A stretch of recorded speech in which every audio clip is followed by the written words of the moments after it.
بسم اللہ الرحمن الرحیم۔ فاروق لقب حضرت عمر رضی اللہ تعالیٰ عنہ فرماتے ہیں کہ جب میں کلمہ شہادت پڑھ کر مسلمان ہو گیا تو میرے اسلام قبول کرنے کی خوشی میں اس وقت جتنے مسلمان حضرت ارقم رضی اللہ تعالیٰ عنہ کے گھر میں موجود تھے اتنی زور سے نعرہ تکبیر بلند کیا کہ اس کو مکہ کے سب لوگوں نے سنا۔ میں نے رسول خدا صلی اللہ تعالیٰ علیہ وسلم سے عرض کیا، یا رسول اللہ، کیا ہم حق پر نہیں ہیں؟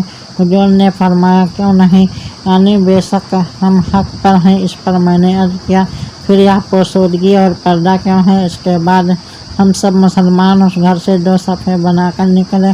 ایک صف میں حضرت حمزہ علیہ السلام تھے، دوسری صف میں میں تھا، اور اسی طرح ہم سب صفوں کی شکل میں مسجد حرام میں داخل ہوئے۔ کفار قریش نے مجھے اور حضرت حمزہ علیہ السلام کو جب مسلمانوں کے گروہ کے ساتھ دیکھا تو ان کو بے انتہا ملال ہوا۔